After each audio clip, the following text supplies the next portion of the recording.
think the biggest thing for me is like, I've always known why I was doing this. I've always known that I was doing this for like the 13-year-old. And I used to say that all the time. Okay, we're doing this for the designers now, but we're doing this for the 13-year-old that doesn't even know they want to be a designer.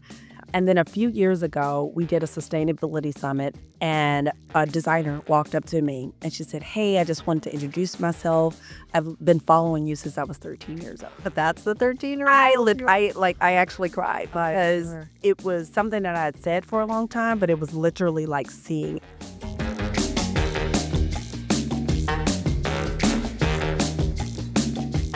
Welcome to the Women on the Move podcast. I'm your host, Sam Saperstein.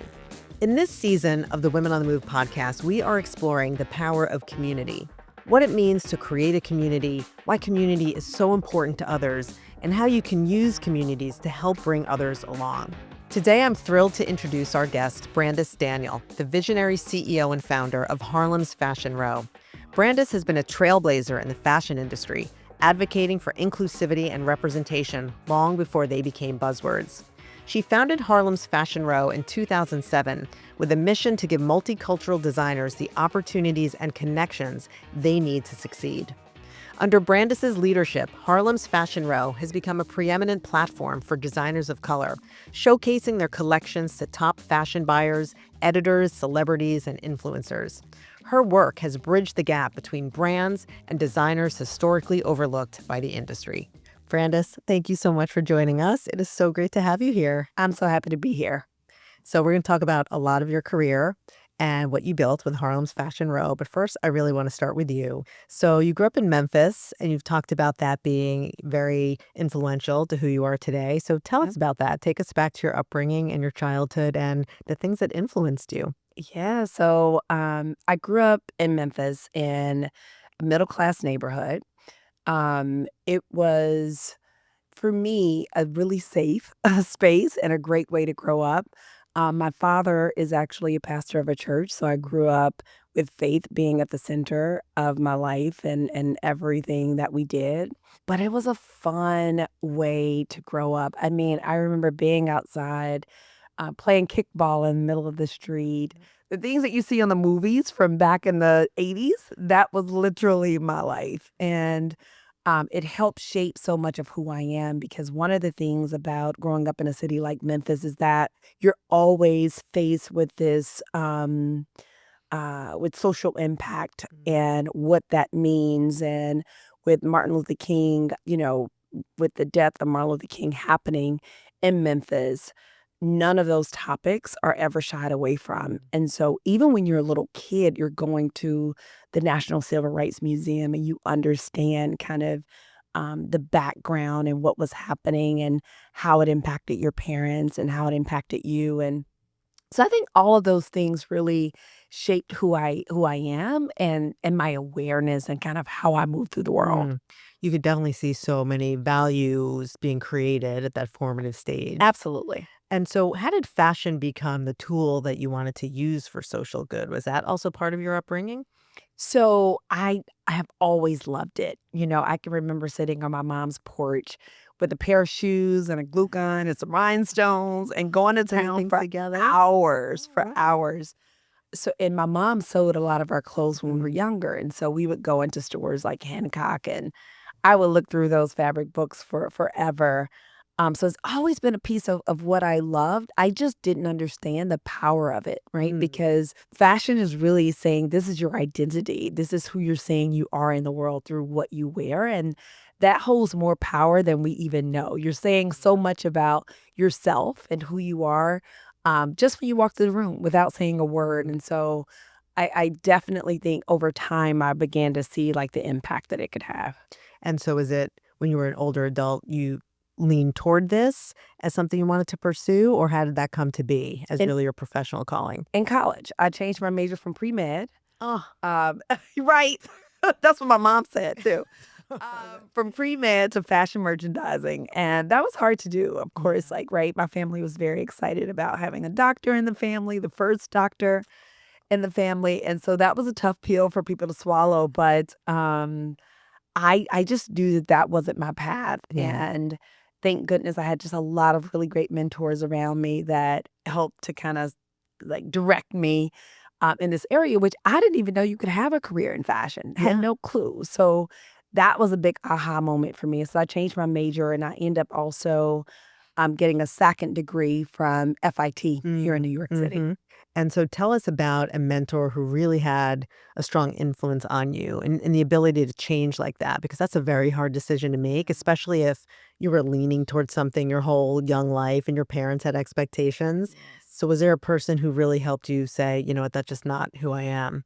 You know what's interesting? The person who was probably disappointed most is the person who What you the most? encouraged me most, which is my mother. Ah, can be both. Because my mom has this kind of philosophy that it's like, go for it, try it. Mm, Maybe it'll work, maybe it doesn't, but like, great. don't not do it. And my aunt would also always say to me, Branda's, always ask the question, always go after the thing. The answer can only be yes or no.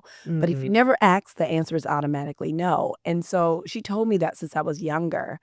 And I think between her and my mom's encouragement and seeing my father take on so many things, I mean, he would start a new business at the drop of a amazing. hat. And Wow. so to kind of grow up around people who would have an idea and actually take that idea and put that into action, it definitely impacted me. So I can definitely see the seeds of entrepreneurship Oh, yes. being, sown there with your father and family. And also, what you talked about the values, which is incredible. Did fashion then become to you the obvious way, especially as an entrepreneur now, to build something around fashion? Was that the obvious way, or did you try other things too before you landed there? I knew I would do fashion. So, but what I thought I was going to do is opening a boutique in Mm, Harlem. mm. I had the name of the boutique picked out. We can save I that for some other time. right. Maybe down the road. I actually volunteered as an apprentice in a boutique that was in Harlem, and I just knew like that's gonna be the business. That's what I want to do. I love talking to people, and I thought I was really good at selling clothes, Mm, and I realized really quickly that that was not for me. Like, to sit in a store and wait mm. for people to come in was not what I was meant to do, but I'm really grateful for the, experience that I got through that. Absolutely. I mean, you probably learned that just from doing those Absolutely. things, and I think a lot of people would assume that's what they were meant to do, so it's great to have that early experience. So, Harlem's Fashion Row was born out of a desire to serve underrepresented fashion designers, stylists, people in the industry. Tell us about that. How did Mm, you come up with that idea? And then talk to us about what the organization does today. absolutely. So, at the time, I was living in Harlem, and friends and I were doing events in Harlem. We would Mm, do Harlem brunches for the young professionals that were in the area, and they would be, I mean, like over 100 people would come out to these brunches, my and goodness. we were doing parties. And so there were different things that were happening already in Yeah. terms of just like bringing this community together in Harlem. And then I went to a fashion show one night in Brooklyn. And while I was there, that was when I got the idea, you know what? I should do this in Harlem. Mm, And I'm starting to plan this event. I brought on, I think it was 17 volunteers that I brought on to do this event. The way that I actually got them to volunteer was to cook them breakfast every Saturday morning. so smart. In my That's brownstone, I would make great. them biscuits, eggs, and bacon, Who wouldn't show up? That's and they would amazing. show up Yeah. absolutely. And I think it was, we did the first show. When I was working on the second one, I was looking for more designers to be a part of it. Mm, And I wasn't finding them. And so I said, well, you know what? I'll go on these department stores' websites and surely I can find, some really great designers of color there. So I'm going down the websites and I'm realizing that there were maybe two out of all the designers they had on those websites. So wow. then I said, well, let me go to another department Mm, store and realize at the time that less than 1% of the designers that were on those websites were designers of color. mm. And I think that was what, really sealed why I The was doing need. this and the need Yeah, for so this. clear. And so we, started doing fashion shows and so that we could actually present the collections of designers and invite the industry in, invite buyers from different department stores in. And I said, "You know what? We're gonna do this every single year. That'll be the one consistent thing that we would do." But there were other things that I wanted to do, but they didn't come to much later. So we Mm, got our first collaboration, 10 years after we had been doing this. And so now we do 4 things with Harlem's Fashion World. We do events throughout the year, and that attracts designers of color, that also attracts brands who want to connect with those designers. We also do collaborations. We just had a collaboration. Actually, I think it's might be still in store. People can check. But we just did a collaboration with Gap that we launched earlier this year. We did a collaboration last year with Nordstrom. We have other really great I think you're collaborations. wearing maybe a collaboration today. I am. Actually, this is a piece that I'm wearing today. It's not our collaboration, but it was a collaboration between Naomi Campbell and Hugo Boss. Amazing. And we worked with them last year as well. And so we do Mhm. brand strategies. We did brand strategy for Hugo Boss. And then we also do pipeline programs with the HBCU fashion programs as well. That is great. It really has branched out since you started this Yeah, almost 20 years ago. Incredible. absolutely. So take us to that signature event that you're doing every year before Fashion Week, kicking off Fashion Week. What is it like to be there, and what do you hope people who are actually there in person get from this experience? Yeah, that event is it is definitely our most talked about Mm, event. sure. It's been deemed kind of the unofficial kickoff to New York Fashion Week. So we actually honor about 4 people at that event. Last year, we honored Naomi Campbell. We honored the editor in chief of Harper's Bazaar, Mm, Samira Nasir. We and Tracy Ellis Ross actually presented her award to her. We honored Shiona Tarini, an incredible stylist, and Tiana mhm. Taylor as well. And then we showed the collections of 3 designers that we feel like have like something really amazing and unique to show. And so we did that at Grant's Tomb. And so there are about 400 to 500 people that are there. Wow. And a Wintour was there last year. You know, it is one of those industry events that people really look forward to. I bet. I mean, that must be so exciting. We know what it takes to put on an event like that. I'm sure you're working up to the minute. There's so Absolutely. many people, losing sleep. But once it happens, tell us how you feel after that. That day, the day later, you're just floating. It's an incredible feeling, mostly because of the designers. You know, Mhm. to be able to um, present this type of a platform to designers who don't normally get the opportunity Yeah. or don't normally get to be in front of these people for them to actually see their collections, potentially actually carry them in their stores, Right. potentially actually wear them, depending on who the celebrity is, I think is that's the most rewarding part. And I think what it does is it sends a message to the entire industry that all designers are important Mm, and that, if we don't have designers of color voices at the table, we're missing a very special perspective. yeah. And I think that resonates. So you look at what happened at the Met Gala. There were over 100 looks on the carpet at Yeah. the Met Gala that were by designers of color. And I would like to think that the message we've been sending all these years Oh, was able to help with for that. sure. No, that was a very distinctive one too. Um, the fashion industry can be really competitive. So it's amazing to me that you have this collective that brings people together, that really helps people who might otherwise feel like they need to compete with each other. Does that ever come across in the work? Do you ever have to deal with that? Or is what you're building really trying to transcend that sense? From day one, we wanted to transcend that in everything that we do. So even when you come to our events, you go to other fashion events and, there's the people there in the front with the black on and the notepads, and they may not be the nicest people you've ever met before. And so we've always tried to say, let's do something different. Actually, let's have people come to our events and actually feel like they're welcome. Mm, Let's actually have people that's show up great. at our event and feel like, this is a family reunion. Aw. And so I think we've been like really intentional about cultivating a community because what we're trying to do is something that has never been done before. And so, in order for it to be done and be accomplished, it's going to take community. This isn't something that any of us can do alone. Yeah. That is amazing that you have that community spirit, despite the Yeah. fact that it might not always be there elsewhere. When you were encountering things as you were building the organization, did anyone in the community help you? Did you go turn to that community too to say, hey, I'm struggling with something. How do I get through this challenge? And what was that like? Always. I mean, there have been so many when you're an entrepreneur and you're building a business, especially a business that don't know, like, this is an industry that didn't know who I was. I didn't come from kind of the big magazines or any luxury houses. So it was really, really tough in the beginning. And so you're getting no's from everybody. Everyone's saying, no, no, I'm not coming. Mm. No, I don't want to be honored. No, I'm not going to sponsor this.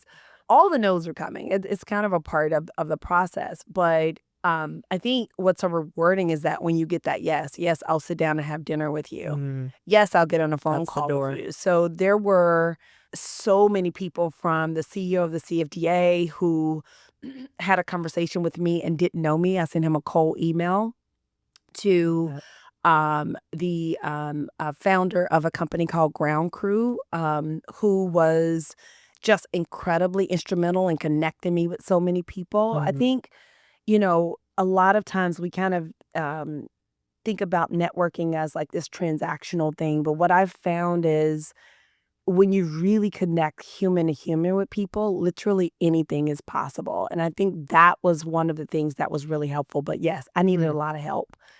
It's such a good reminder. And now I understand, as we were talking about this show before recording, why negotiations is so important to you, because you clearly have taken this to heart, and having to hear so many no's to get to a yes. I Absolutely. realize why now you made it a practice.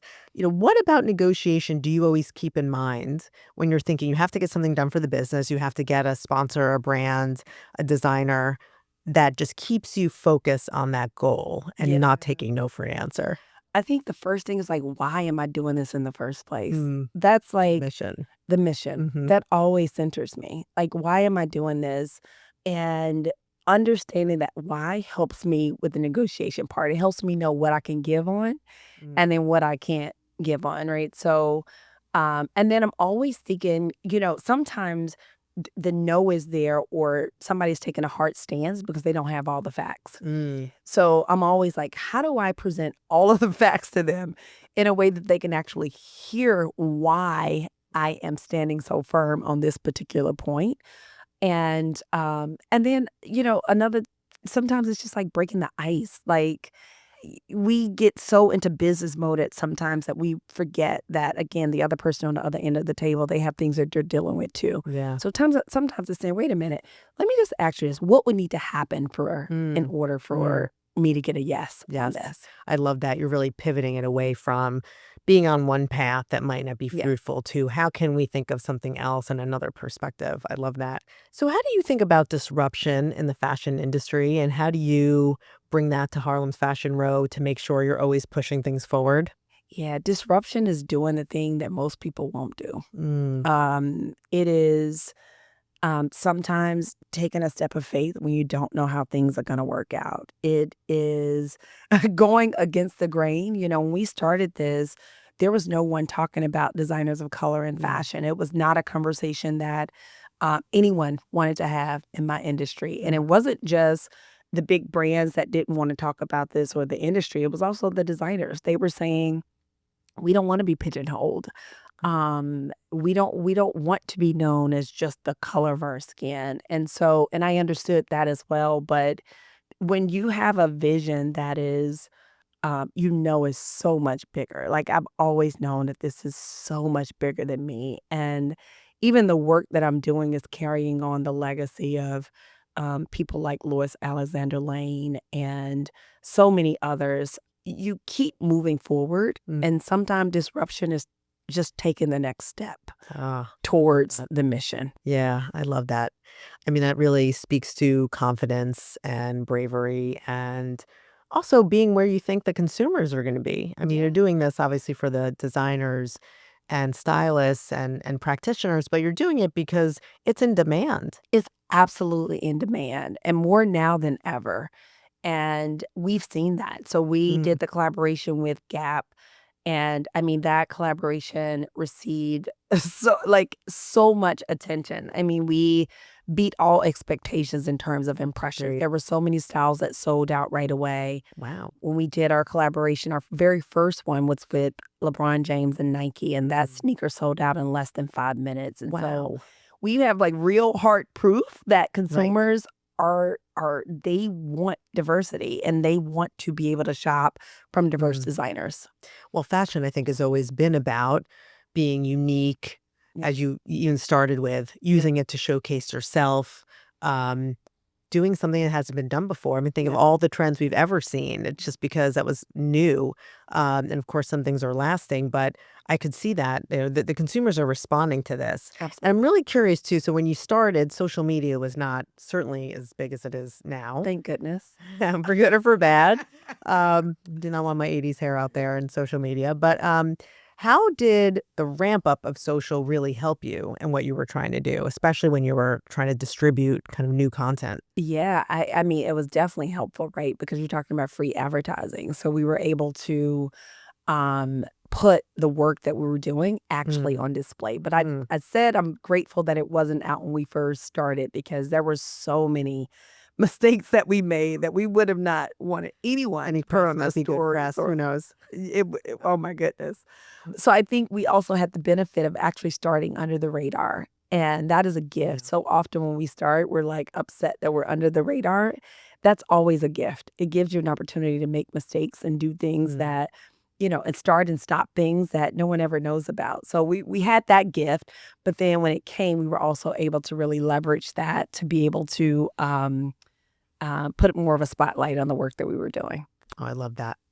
So, how do you measure success with your efforts? Can you talk about all the ways you do that? I mean, it sounds like when you sell out a product from a collaboration, that seems to be a clear metric of success. But are there other things too that you're looking at? Let's say something doesn't sell out right away. What are the other ways that you look at it and say it still worked? I think what we're looking at is what impact did it make for the designer? Mm, How did it push the needle forward for them? Did they get more exposure? Did they get more customers from that mm, collaboration that may have even gone and shopped directly with them? But it definitely is. We're absolutely looking at like the real hard metrics too. Like, yeah. did we meet our sales goal and how long did it take us to meet that sales goal?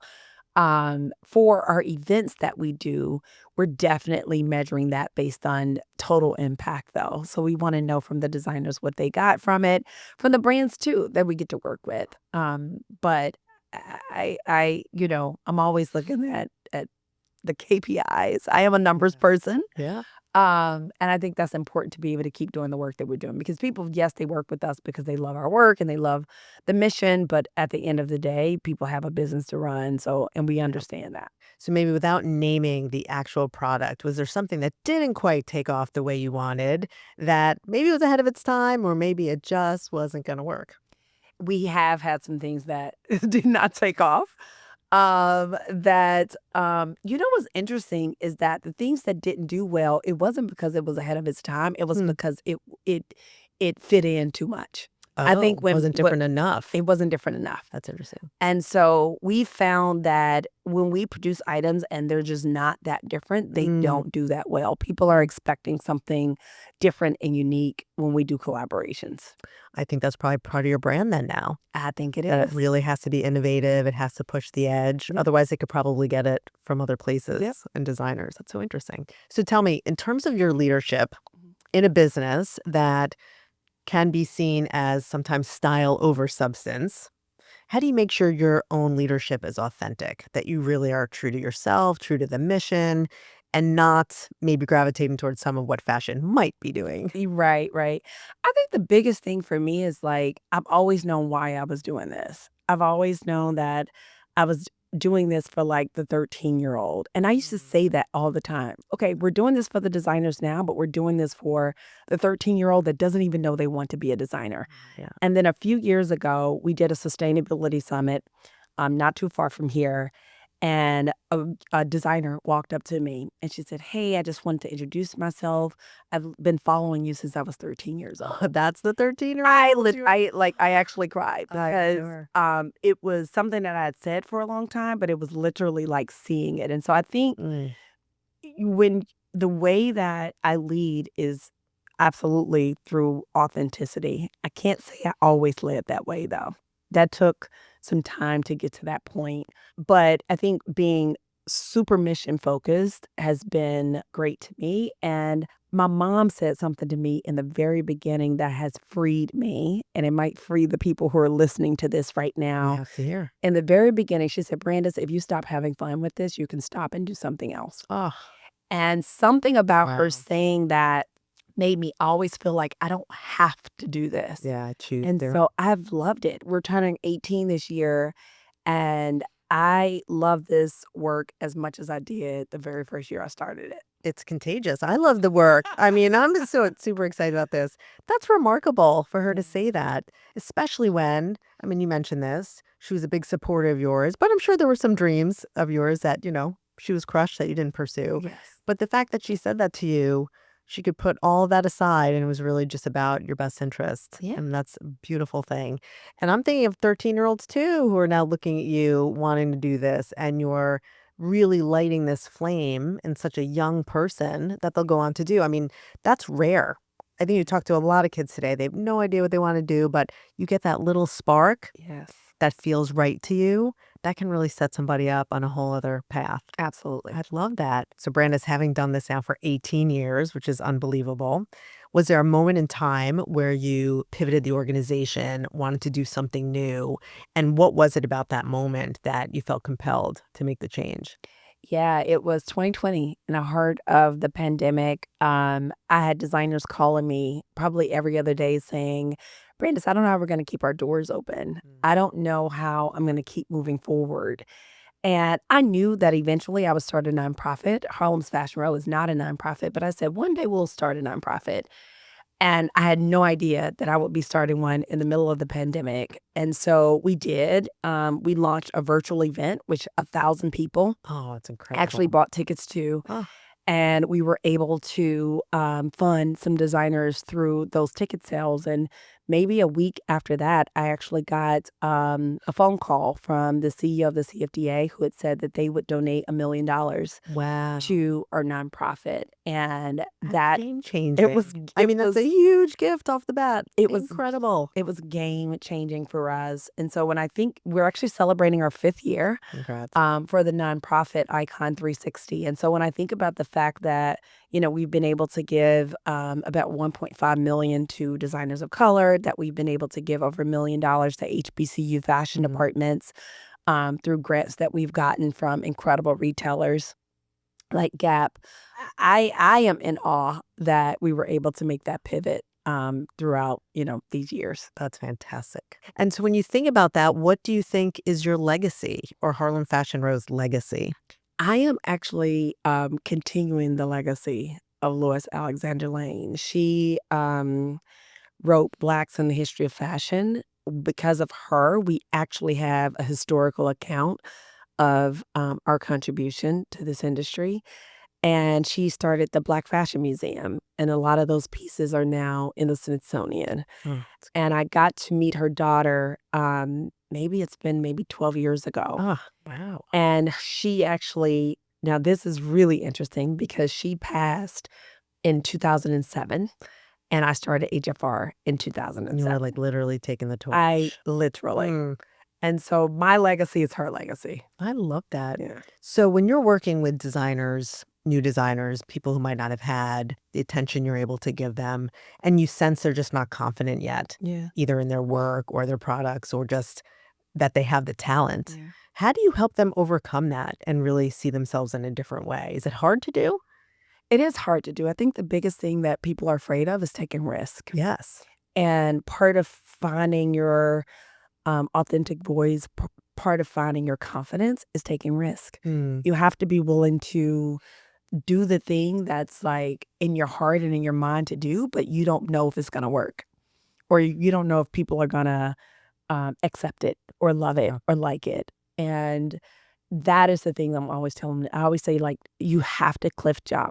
Like, you have to take that risk in order to get to a place where you're really confident in what you're doing. And when you sense someone says, oh, but I can't, I don't want to ruin my reputation or break something that I built, what's the comeback to that? It's part of the process. Mm, It's part of the process. I say everything's in beta, yeah. right? We Yeah. think that things are so permanent. They're not. right? Yeah. Everything's in beta. You're testing everything. Maybe it works, maybe it doesn't work, but you have to try it.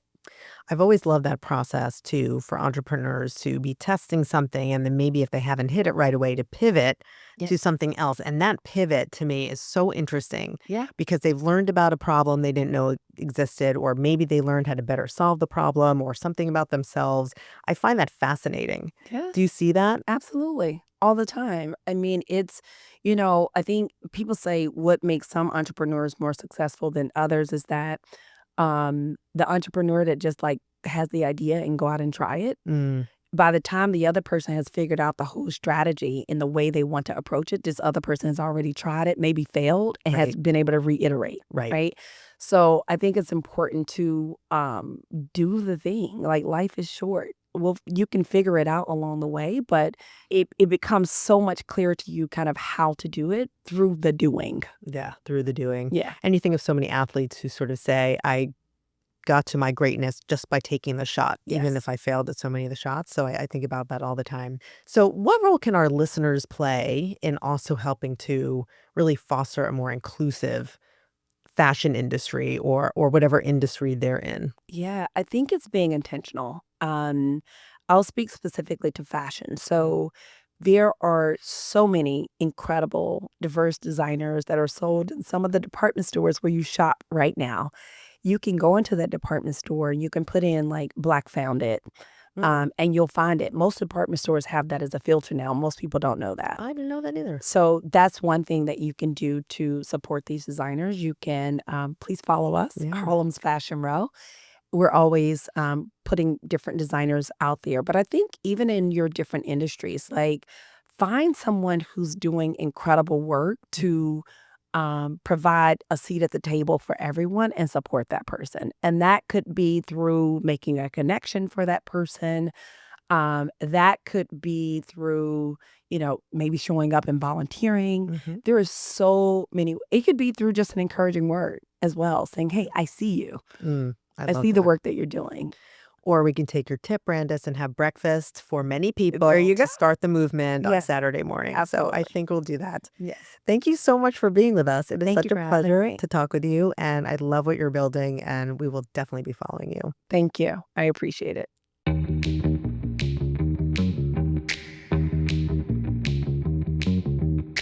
Thank you for listening to my conversation with Brandice Daniel from Harlem's Fashion Row. I love how she used the lessons she learned from her parents to inspire the next generation of fashion leaders and create a new community within the fashion world. We hope this episode helps you reflect on the power of community in your own life. If you're enjoying our podcast, please like, subscribe, and follow on your favorite podcast platform so you don't miss an episode.